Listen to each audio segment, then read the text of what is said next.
입니다.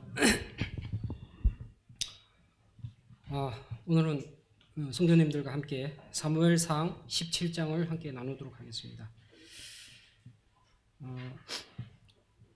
사무엘상 17장 1절에서 3절 잠깐 읽어보도록 하겠습니다. 블레셋 사람들이 그들의 군대를 모으고 싸우고자 하여 유다에 속한 소고에 모여 소고와 아세가 사이에 에스담밈에 진침해 사울과 이스라엘 사람들이 모여서 엘라 골짜기에 진치고 블레셋 사람들을 대하여 전열을 벌였으니 블레셋 사람들은 이쪽 산에 섰고 이스라엘은 저쪽 산에 섰고 그 사이에 골짜기가 있더라.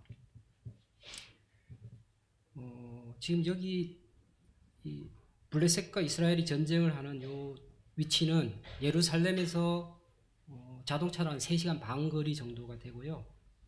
실제 서로 마주보고 있는 거는 중앙에 골짜기가 있고 양쪽 산 경성이에 서로 마주보고 이렇게 대하고 있습니다.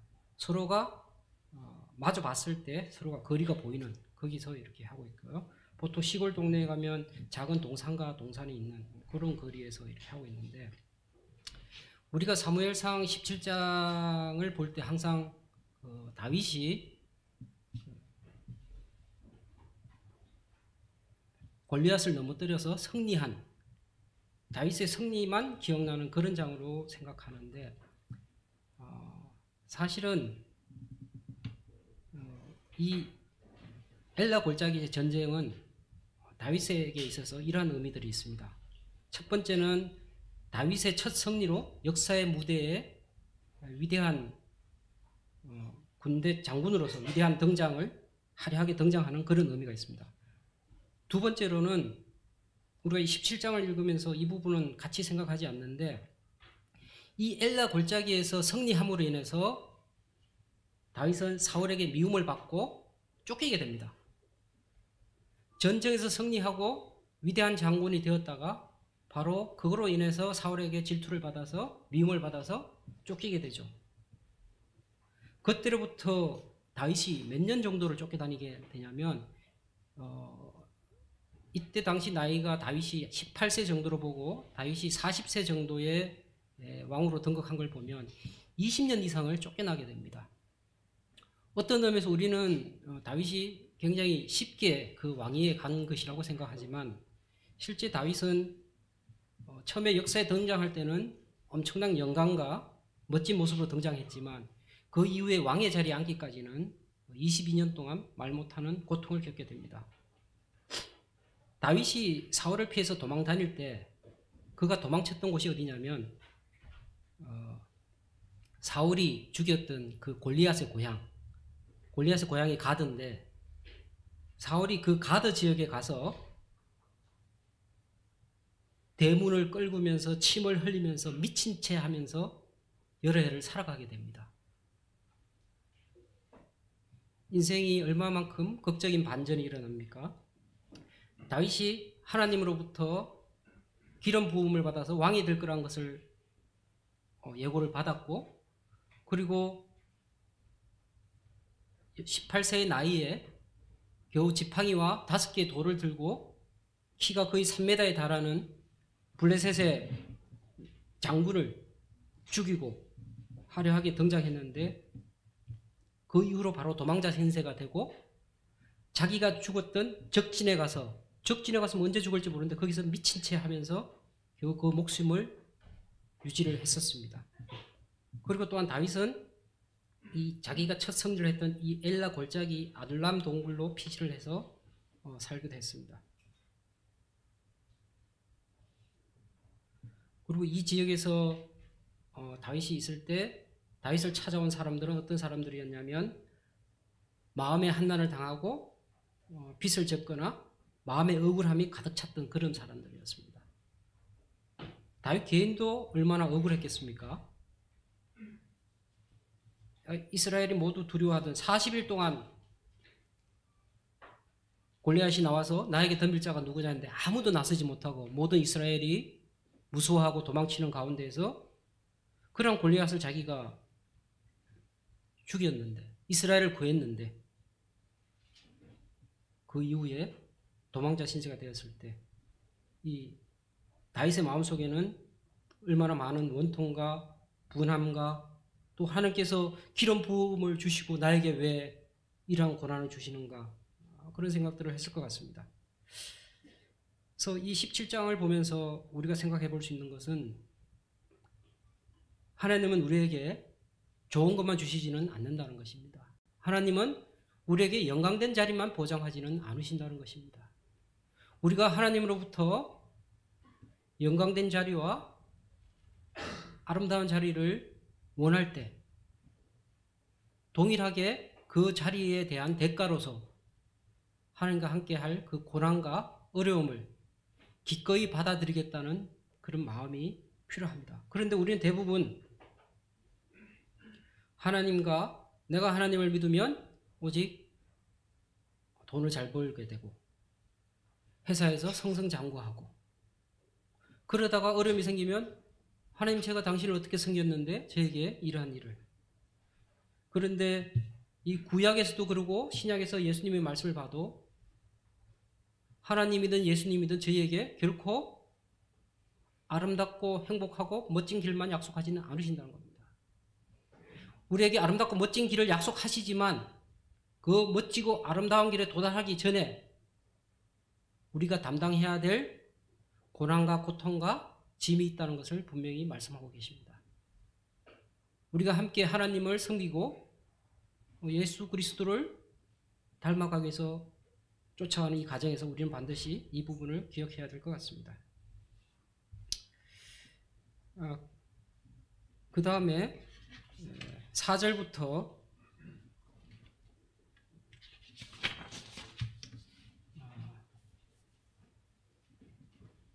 11절을 보면은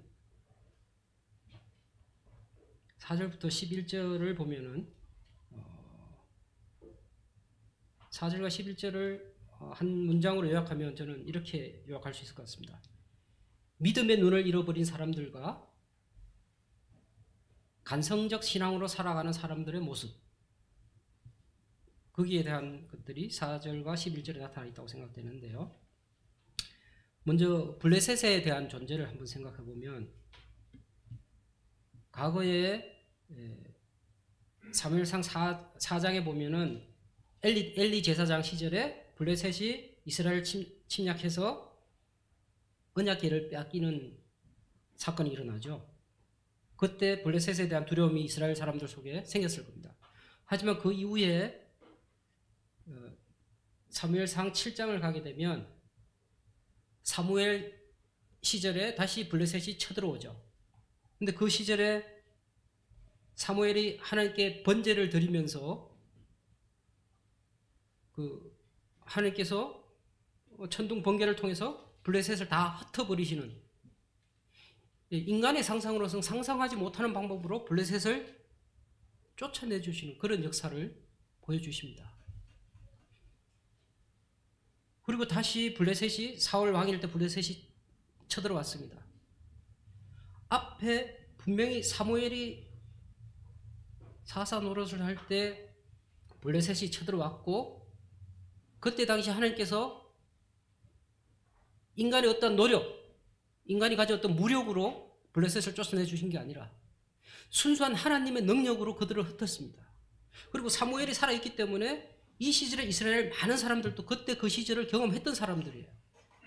그럼에도 불구하고 그들은 다시 자기들 눈앞에 보이는 이 블레셋의 눈에 보이는 이 장군의 모습 속에서 사울과 수많은 이스라엘 사람들은 두려움에 떨고 있습니다. 골리앗의 모습은, 골리앗의 키는 현 센티미터로 환산하면 약 2m 90 정도가 된다고 합니다. 옛날 고대 당시에 좀 키가 큰 민족들 평균 키가 한 170이 채 안 됐을 겁니다. 그렇고 그러면 이제 사울이 자기 백성들보다 머리 하나가 더 많다고 했어요. 그럼 머리 길이 하나를 30cm 정도를 보면 사울은 한 2m 정도 됐고 이스라엘 일반 백성들은 1m 한 70 정도 되죠. 그렇게 비교해보면 골리앗은 3m니까 거의 사울보다도 1m 크니까 거의 거인족 수준이죠. 그리고 그가 입었던 갑옷의 무게는 56kg 정도 된다고 합니다. 56kg면 거의 제 몸무게하고 맞먹는데요. 그 다음에 이 창날의 무게가 7kg 정도 된다고 해요. 우리는 손에 1, 2kg짜리 아령을 들고도 이렇게 휘두르면 허리가 망쳐지고 어깨가 망쳐지죠. 그런데 이 골리앗은 이 7kg짜리 창을 들고, 그것도 창 전체 무게가 7kg가 아니고 창날의 무게만 7kg라고 합니다. 이걸 갖고 나왔으니까 인간의 모습으로는 당연히 겁을 먹는 게 정상입니다. 하지만 이미 사무엘상 7장을 통해서 하나님이 어떻게 선택받은 백성인 이스라엘을 대적으로부터 구하시는지 경험했던 이스라엘 민족들이, 사울도 그 시절에 태어나진 않았더라도 부모 세대를 통해서 그러한 역사를 배웠음에도 불구하고 살아가면서 믿음을 잃어버리고 실제적으로 살아가는 삶 속에서 살아계신 하나님을 내가 직접적으로 경험하지 못하게 되었을 때 인간은 눈에 보이는 모습만으로 두려움을 느끼게 되고 포기하게 된다는 것입니다. 그러면 우리는 어떻게 살아가야 되겠습니까? 우리가 현재를 살아가면서 두려움에 빠지지 않고 항상 승리하기 위해서 우리에게 필요한 것은 저와 여러분 한 명 한 명이 매일매일의 삶 속에서 살아계신 하나님을 체험하기를 노력해야 된다는 겁니다. 오늘의 나의 삶 속에서, 한 달의 삶 속에서, 과거 1년, 10년의 삶 속에서 내가 하나님을 알고 난 다음부터 지금까지 내 삶 속에서 살아 역사하시는 하나님을 체험했던 것이 무엇이었는가? 주기적으로 그런 것들을 기억하고 그런 것들을 가족과 함께 나누고 그런 것들을 내 기억 속에 가지고 있는 것들이 우리가 승리하는 삶, 하나님을 대적하는 자 앞에서 두려워하지 않는 삶을 가질 수 있는 좋은 영양분이 된다는 것입니다. 저는 가끔씩 저희 자녀들에게 나의 삶 속에서 하나님께서 나를 어떻게 지켜주셨고 너희들을 어떻게 지켜주셨는지 얘기를 해줍니다. 나의 체험이 그 아이들의 직접적인 체험은 되지 못하지만 저러한 사건들이 하나님이 살아계시다는 것이구나. 나도 살아가면서 저러한 것들을 경험해야겠구나. 그런 생각을 하게 하기 위해서 그런 얘기들을 합니다. 학생회에서도 한번 얘기를 했지만 예를 들면 우리 4명의 자녀들 중에서 한결이가 가장 혈기가 왕성합니다. 가장 부모 말과 반대로 행동하기를 좋아합니다. 그래서 이 한결에게 일어났던 사건들이 실제 그게 안 좋은 일로 일어났으면 우리 한결이는 4번을 벌써 이 땅을 떠났어야 됩니다. 예를 들면 어떤 일이 있었냐면요. 저희 가정이 브라질에 있을 때 어떤 관광지를 놀러를 갔습니다. 거기서 사막에서 탈 수 있는 부기부기라고 하는 차가 있는데 그걸 제가 운전하고 갔습니다. 제가 운전하고 가는데 한결이가 신이 나서 앉지를 않고 그 차 뒤쪽 있죠.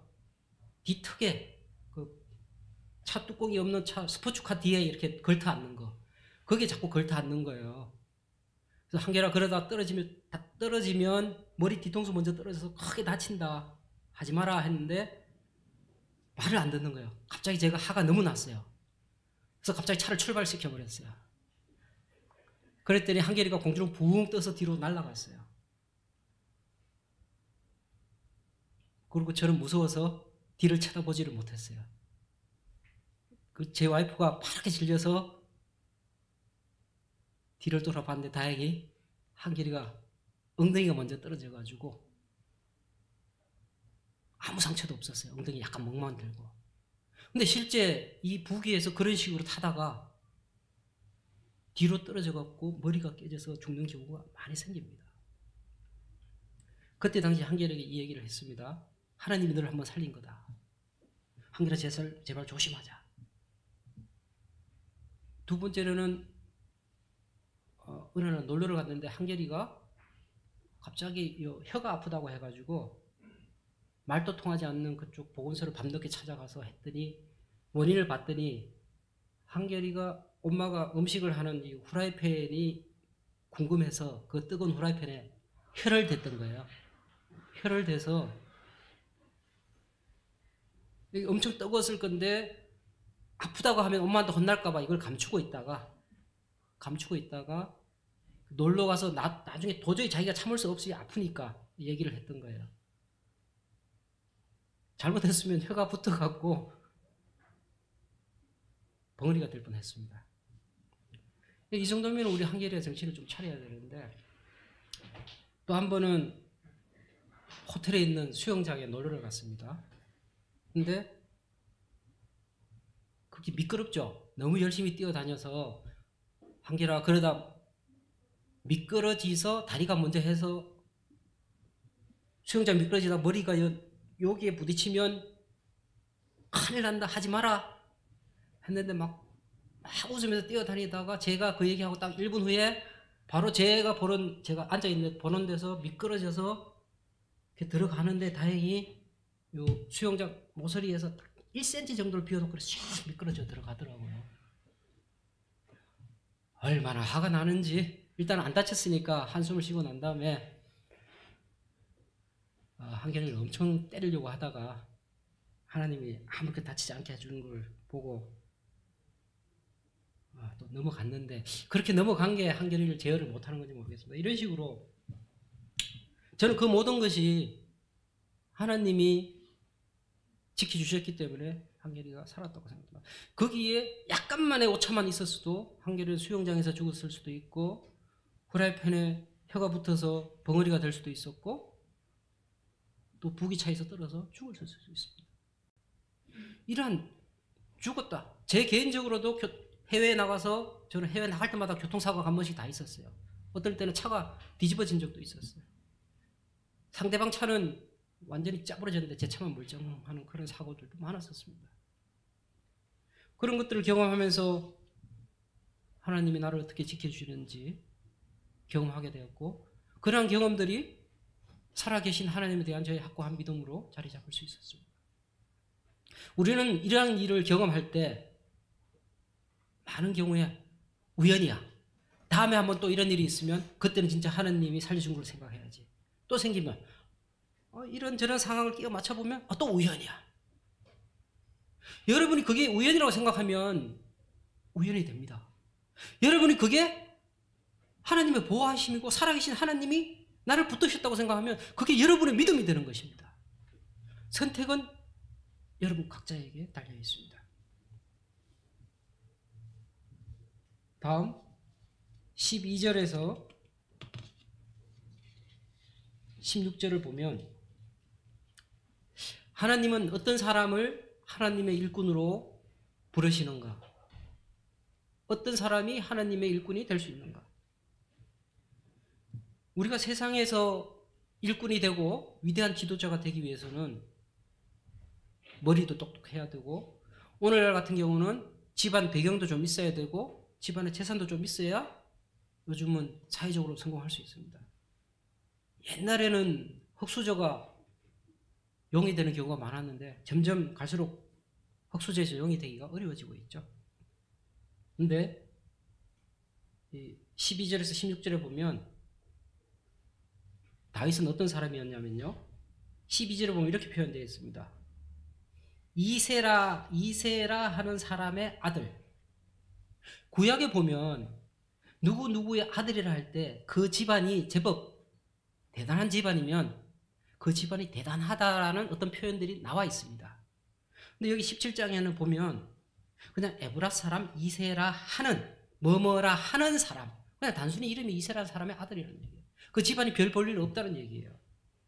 그 다음에 그 밑에 8명의 아들이 있는데 14절에 보면 다윗은 막내라. 8째 중에 막내. 기음은 받고 자랐겠지만 옛날에 자녀 많이 낳는 집에서 막내한테 돌아오는 건 뭡니까? 형이나 누나들이 입던 옷, 형이나 누나들이 보던 책, 이런 대접받던 막내지 않습니까? 그 다음에 14절에 보면 세 사람은 사울을 따랐고, 즉 전쟁이 나서 사울을 따라 나갔습니다. 형들은 전쟁에 나가서 싸울 만큼 전사의 모습이었다는 얘기입니다. 근데 형들이 싸움터에 나가서 한 명의 용사로서 역할을 할 수 있을 때 대비해서 다윗은 그 형들을 대기해서 양을 치는 양치기 소년의 모습이었습니다.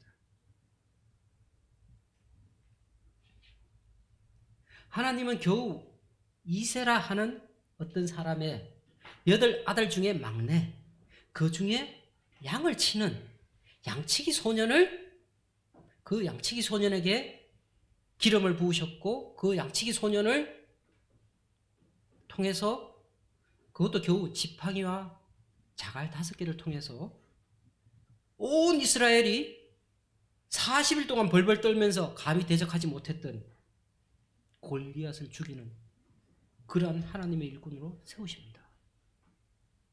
즉 하나님이 사람을 뽑을 때는, 하나님이 자신의 일을 할 사람을 뽑을 때는 그의 집안을 보지 않는다고 하십니다. 그가 몇째 아들인지, 그가 덩치가 좋은지 좋지 않은지, 그 어떤 걸 또 보지 않으신다고 합니다. 그럼 하나님은 어떤 것을 보시느냐? 뒤에 가면 아시겠지만 하나님은 그가 살아가면서 하나님을 어떻게 만났는지, 그가 살아가면서 삶 속에서 하나님을 어떻게 배웠는지, 그가 하나님의 능력을 어떻게 믿고 있는지, 그의 개인적 체험을 보시고, 그 체험 속에서 그가 키운 하나님을 향한 그 믿음을 보시고 그를 일꾼으로 세운다고 하셨습니다.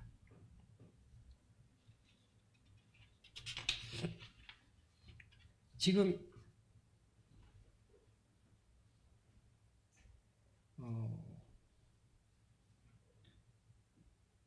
23절에서 27절을 보면, 23절과 27절에는 다윗의 믿음과 이스라엘의 믿음이 대비되고 있습니다. 23절을 보면 이런 표현이 있습니다. 골리앗이라 하는 자가 그 전열에 나와서 전과 같은 말을 하며, 즉 누가 나와 싸우리요, 너희는 하나님의 백성이 아니냐 하면서 이스라엘을 조롱하죠.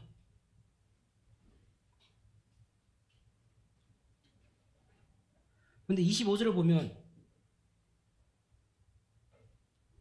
이스라엘 사람들이 본인들을 느낍니다. 이 올라온 사람을 보았느냐? 참으로 이스라엘을 모욕하러 왔도다. 그가 하나님의 백성인 선택받은 이스라엘 백성을 모욕하고 있다는 걸, 모욕하러 왔다는 것을, 지금 40일 동안 모욕하고 있다는 것을 알면서도 아무도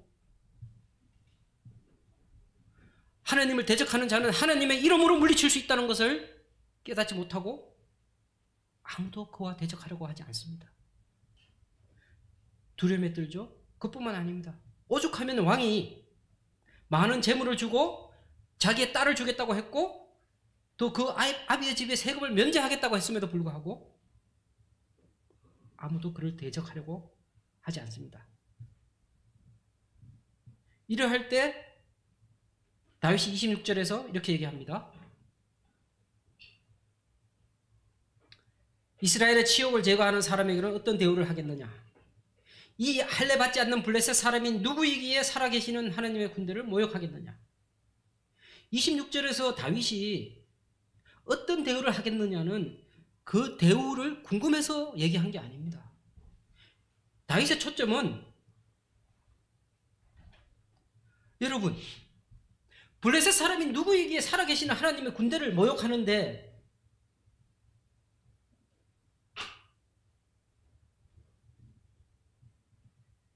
저런 사람을 대적할 사람이 하나 없습니까? 라고 하는 비난하는 표현입니다.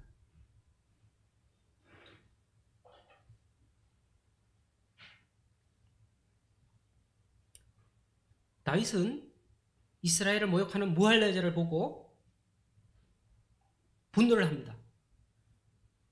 그리고 그 뭘 할래 자를 두려워하는 이스라엘 백성들을 이해를 하지 못합니다.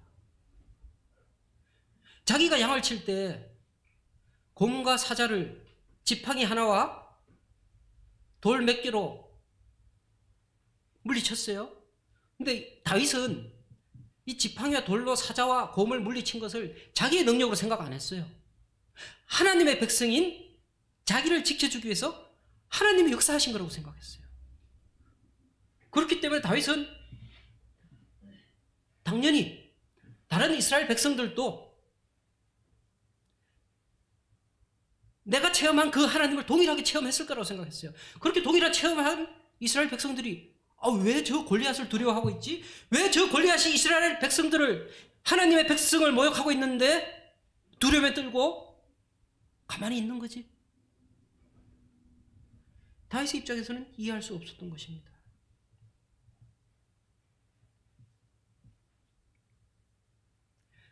오늘날 우리가 인터넷이나 뉴스를 보면 하나님을 믿지 않는 사람이 하나님을 모욕하는 것은 오늘날 현 사회에서 우리가 그들을 비난할 수는 없습니다. 대놓고 비난할 수는 없습니다. 1대1로 했을 때는 할 수 있겠죠. 그런데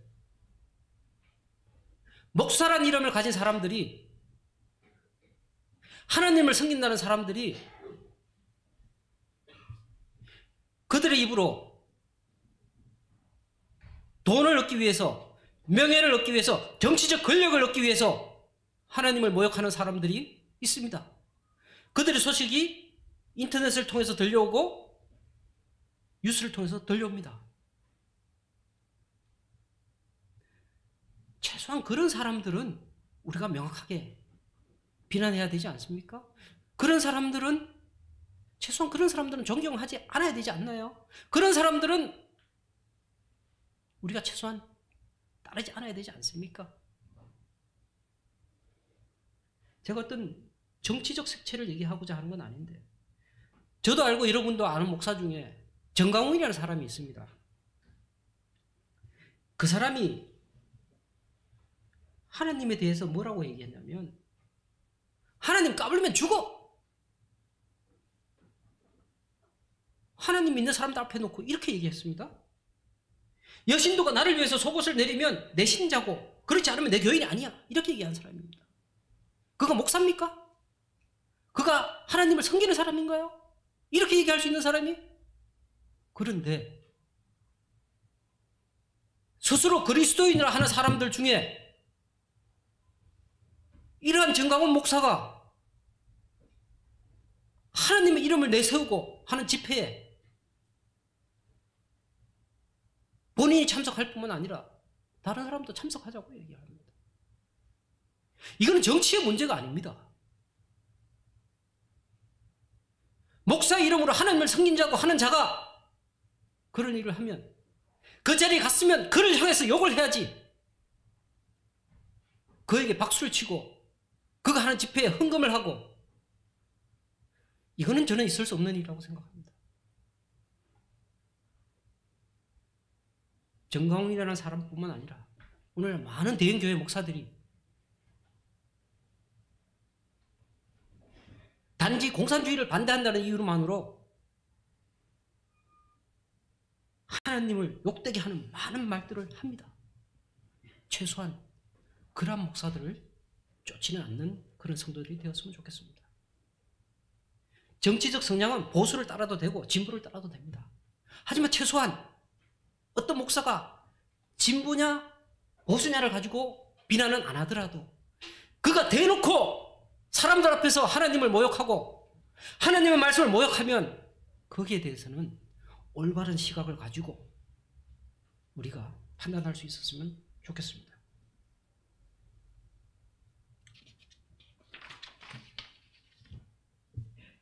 다음에 이제 28절과 30절을 보면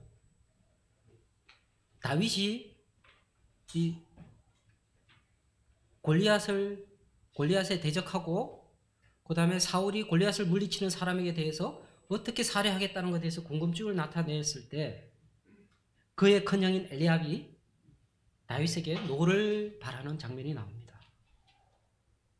엘리압이 다윗에게 노를 바라요. 내가 어찌하여 이리로 내려왔느냐? 양들을 누구에게 맡겼느냐? 나는 내 교만과 내 마음의 완악함을 아노니 내가 전쟁을 구경하러 왔도다.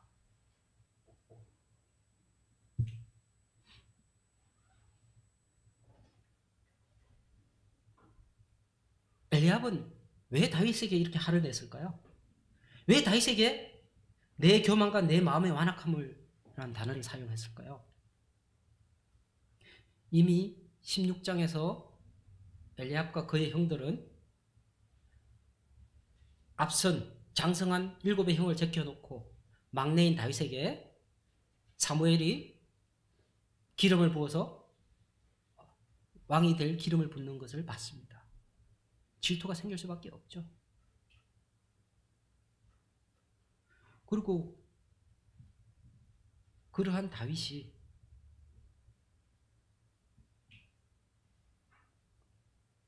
하나님을 믿는 믿음이 없는 엘리압의 입장에서는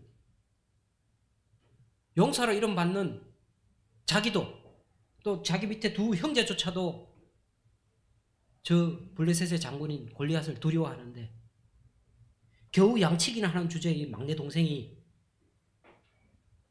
거기에 질문하고 거기에 대해서 덤벼들 생각들을 하는 걸 보니까 얼마나 기가 막혔을 겁니까?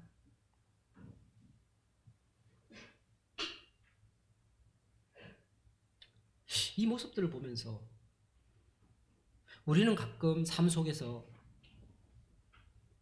나는 내 믿음으로 순종하지 못하는데 어떤 형제님은 어떤 자매님은 내 믿음으로서 도저히 순종하지 못하는 어떤 행동을 믿음으로 순종하는 모습을 보게 됩니다. 근데 그 모습을 보고 은혜가 되고 격려가 되는 게 아니고 왠지 내 마음속에서 질투가 생기고 그를 비난하는 마음이 생기고 그를 헐뜯는 말을 하고 싶고 아니 저 형제는 왜 저래 나대는 거지? 저 자매는 왜 저래 나대는 거지? 과연 저게 될 거라고 생각하고 저러는 거야? 믿음 없는 내 눈에는 할 수 없는 일인 것 같아요. 해서는 안 되는 일일 것 같아요. 괜히 나대다가 다른 성도와 성도에게 민폐를 끼칠 것 같아요. 교회에 민폐를 끼칠 것 같아요. 근데 실제 그 형제님, 그 자매님은 그가 살아오면서 삶 속에서 체험한 그 하나님에 대한 그 체험이 그 믿음을 줬기 때문에 우리 눈에는 이루어질 수 없는 일처럼 보이지만 우리 눈에는 괜히 나대는 것처럼 보이지만 우리 눈에는 형제 자매에게 민폐를 끼칠 것 같고 우리 눈에는 교회에게 민폐를 끼칠 것 같지만 그의 눈에는 나 스스로는 할 수 없지만 지금까지 나와 함께 하셨던 지금까지 나를 도우셨던 그 하나님은 내가 믿고 행하면 하나님께서 나에게 힘을 주시고 능력을 주셔서 능히 이룰 수 있다고 생각하기 때문에 하는 거란 겁니다.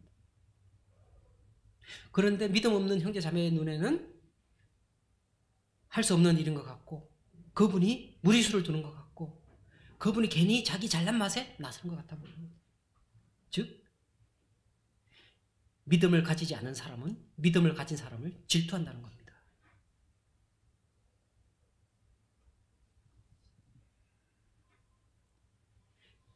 내가 하나님의 일을 막 열심히 하는데 가끔 누군가 나를 비난하는 얘기를 합니다.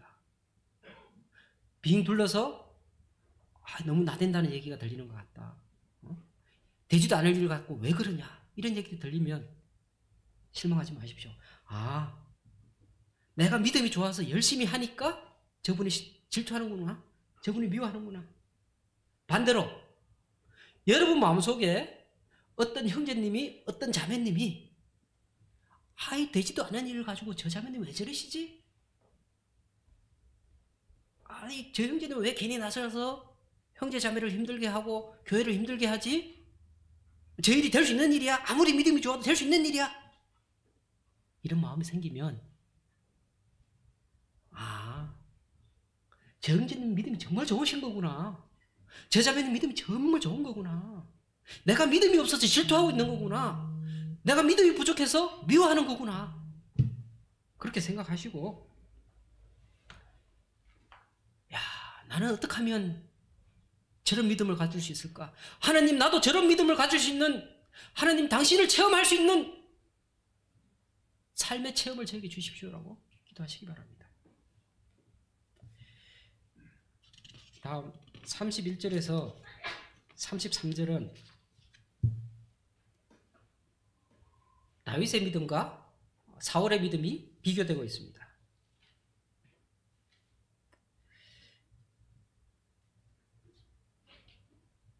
다윗이 제가 저 무례한 하나님을 모욕하는 저 무할례장 골리앗을 제가 나가서 싸우겠습니다 하고 했더니 하나님께 기름 부음을 받은 이스라엘의 최고 지도자 왕이라고 하는 사울이 뭐라고 얘기하냐면 33절에 사울이 다윗에게 이르되 내가 가서 저 블레셋 사람과 싸울 수 없으리니 너는 소년이요 그는 어려서부터 용사임이니라. 하나님께 기름을 부음 받았고 이스라엘의 왕이지만 정치 종교적으로 가장 높은 자리에 있는 사울이지만 사울에게는 믿음이 없었습니다. 사울은 하나님을 삶 속에서 나와 함께 하시고 나를 성립케 하는 그 하나님을 경험해보지 못한 사울에게는 다윗은 그냥 약한 소년이고 골리앗은 이스라엘의 그 누구도 싸워서 이길 수 없는 용사의 모습이었습니다.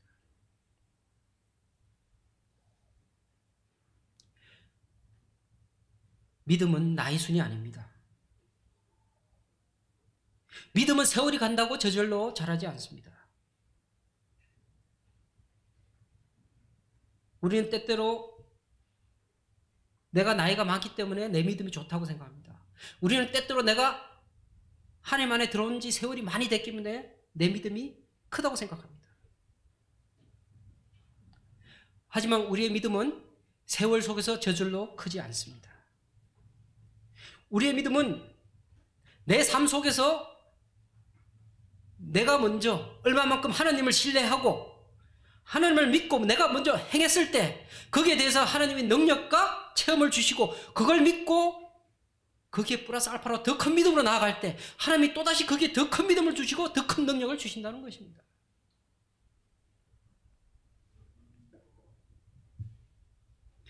교회에서 주어지는 자리나 직분이 우리의 믿음을 증명하지 않습니다.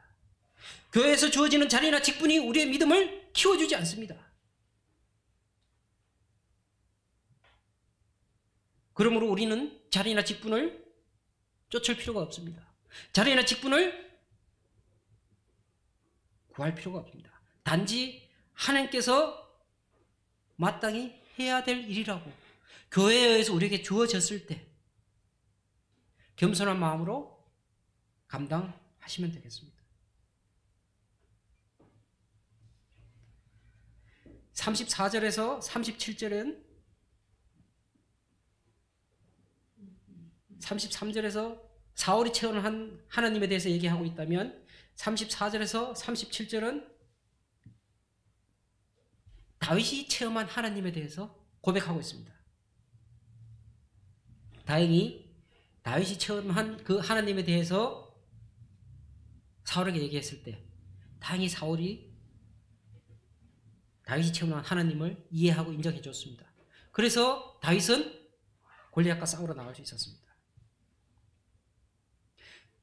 이 34절과 37절을 보면 다윗은 명확하게 자기가 양치기 생활을 할 때 자기에게 일어났던 일들이 하나님이 함께 하셨고 하나님이 나를 도와줬다는 것을 명확하게 인식하고 있었다는 겁니다. 이게 굉장히 중요합니다. 우리 삶 속에서 이게 굉장히 중요합니다. 나에게 일어나는 어떠한 일들이 그 일들이 작은 일이든 큰 일들이든 그것이 하나님께서 내 영역과 상관없이 하나님께서 나와 함께 하시고 나를 도우셨다라고 인정할 때 그게 나의 힘이 되고 나의 믿음이 됩니다. 다윗은 나와 하신 하나님에 대해서 이렇게 고백합니다. 주의 종이 사자와 곰도 쳤은즉 살아계시는 하나님의 군대를 모욕한 이 할례 받지 않은 블레셋 사람이리까 그가 그 짐승의 하나와 같이 되리이다. 다윗의 용감한 신앙 고백입니다. 또 다윗이 이르되 여호와께서 나를 사자의 발톱과 곰의 발톱에서 건져내셨은즉 내가 운이 좋아서 사자의 발톱에서 구해졌고 운이 좋아서 곰의 발톱에서 구해졌다고 고백하지 않습니다. 내 지팡이 휘두른 솜씨가 좋아서 내가 사자와 곰을 쫓아냈다고 하지 않습니다. 내 물매질이 좋아서 사자와 곰을 쫓아냈다고 하지 않습니다. 하지만 세상에 많은 사람들은 내 지팡이 솜씨가 좋아서 내가 사자와 곰을 물리쳤다고 얘기합니다. 내 물매질이 좋아서 사자와 곰을 물리쳤다고 얘기합니다. 다윗은 그렇게 얘기하지 않습니다.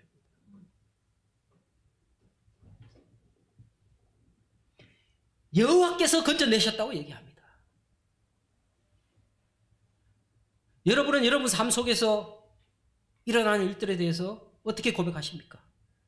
나의 능력이라고 고백하십니까? 누군가의 도움이라고 고백하십니까?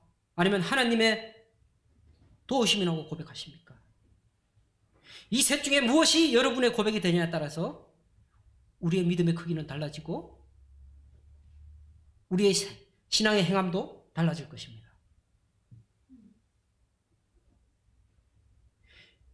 지팡이와 돌 물레질로 사자와 곰을 죽였던 다윗은 이것이 본인의 능력이 아니라 하나님의 도우심이라는 것을 명확히 인지했습니다. 그를 했기 때문에 이 하나님이 하나님의 군대를 모욕하는 골리앗도 반드시 이기게 해주실 것이라는 것을 확신할 수 있었습니다. 만약 다윗이 이것을 양치기 생활을 안 했다면 다윗이 사자를 쫓아내고 곰을 쫓아내는 경험을 사자와 곰에게서 자기를 구원하는 하나님을 체험하지 않았다면 다윗은 오늘날 이 자리에서 제가 저 골리앗과 싸우겠습니다라고 고백할 수 없었습니다. 이와 같은 위대한 믿음은 오늘날 하늘에서 뚝 떨어지는 것이 아닙니다. 우리들 역시 이러한 믿음을 사모한다면 매일매일의 삶 속에서 나를 도우시고 내 삶 속에 역사하시는 하나님에 대해서 느끼려고 노력하시고 배우려고 노력하시고 내 삶 속에 그러한 일들이 일어나면 내 가족 속에서 그러한 일들이 일어나면 우리 교회 속에서 그러한 일들이 나면 기록하십시오. 기록으로 남겨놓으시고 주기적으로 읽어보시고 주기적으로 내 자녀들에게 공유하시고 내 이웃에게 공유하시고 교회 안에서 공유하시기 바랍니다. 나의 신앙이 커집니다. 우리 가정의 믿음의 크기가 커집니다. 교회의 믿음의 크기가 커집니다. 내 신앙이 자라고 내 가정의 신앙이 자라고 교회의 신앙이 자라면 그 이후에는 우리는 세상을 향해서 힘차게 전진할 수 있을 것입니다. 다음 38절에서 54절을 보면 하나님의 방법과 인간의 방법에 대해서 비교해 놓고 있습니다. 사울은 전쟁에서 이기는 방법에 대해서 대적과 싸우는 방법에 대해서 인간의 방법을 제안하고 있습니다. 자기의 군복을 벗어주고 자기의 노투구를 벗어주고 자기의 갑옷을 입혀줍니다. 다윗은 그것을 입어보았습니다. 그런데 이 옷을 입고는 오히려 자기와 함께 하셨던 하나님이 자기와 함께 했을 때 그 막대기나 지팡이나 돌 5개보다도 힘을 발휘할 수 없다는 것을 알 수 있었습니다. 그래서 다윗은 가감히 이 사울이 쓰던 갑옷과 노투구와 군복을 벗었습니다. 왕이 쓰던 갑옷과 투구면 그것이 얼마나 단단하겠습니까? 인간의 눈으로 봤으면 조금이라도 더 승리의 확률을 높이기 위해서는 다윗은 사울이 줬던 그 군복과 갑옷과 노투구를 사용했어야 됩니다. 하지만 하나님과 함께 하신가 하나님의 도우심을 체험했던 다윗은 그렇게 하지 않았습니다. 하지만 그러한 체험이 없었던 사울은 자기의 것을 다윗에게 주려고 했습니다. 하나님의 싸움은 인간의 싸움과 같지 않습니다.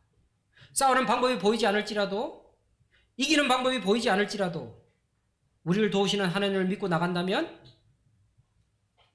하나님이 우리를 승리하게 하신다는 것을 알게 될 것입니다. 현재 여러분의 삶 속에서 혹 해결하지 못하고 있는 일이 계신가요? 만약 그 일이 하나님 보시기에 선한 일이라면 하나님을 의지하시고 힘차게 도전해 보시기를 권해드립니다. 하나님은 결코 우리를 외면하지 않으십니다. 다윗을 도우셨던 그 하나님께서 오늘날 동일하게 우리를 도우실 것입니다. 왜냐하면 그 시절에 살아 역사하셨던 그 하나님이 오늘 이 시간 동일하게 우리와 함께 하시고 살아 역사하시고 우리를 도우시기 때문입니다. 55절과 58절은 다윗이 가진 것과 다윗이 가지지 못한 것에 대해서 얘기하고 있습니다. 55절에 사울이 자기 군사령관 아브넬에게 이렇게 질문합니다. 이 소년이 누구의 아들이냐?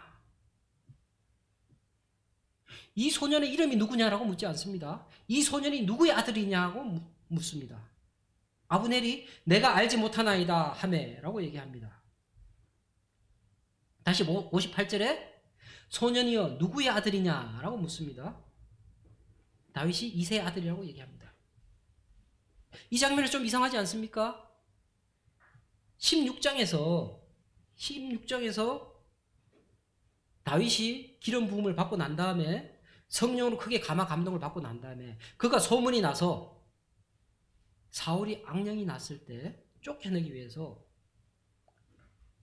사울이 사람을 보내서 이새의 집에서 다윗을 불러서 그를 신뢰해서 자기의 무기 드는 자로 삼았고 그의 앞에서 악령이 들었을 때 수금을 치게 해서 그 악령을 쫓아내게 하는 역할을 맡았습니다. 그러면 사울이 최소한 다윗의 이름은 알고 있었죠. 그래서 여기 보면 네 이름이 뭐냐고 묻지 않아요. 누구의 아들이냐고 물어요. 근데 16장에 이새의 아들이라고 했는데 사울은 기억하지 못하죠. 매일매일 자기 앞에서 자기가 전쟁에 나가지 않고 왕궁에 있을 때는 수금을 타주고 자기의 무기를 왕의 무기를 든다는 자는 왕의 목숨을 맡길 수 있는 자란들이죠. 그만큼 신뢰할 수 있는 자란 거예요. 그런데도 사울이 누구의 집 자녀인지 알지 못했다. 그건 뭐냐? 이새의 집안이 그만큼 평범한 집안이었다는 얘기입니다. 한 지방에 호족도 재지 못하는 그런 집안이었다는 얘기입니다. 즉 다윗이 가지지 못한 것은 지방과 배경과 건설입니다. 그럼 다윗이 가졌던 것은 뭔가요? 다윗이 가졌던 것은 살아 역사하시고 도우시는 그 하나님에 대한 체험을 가지고 있었습니다.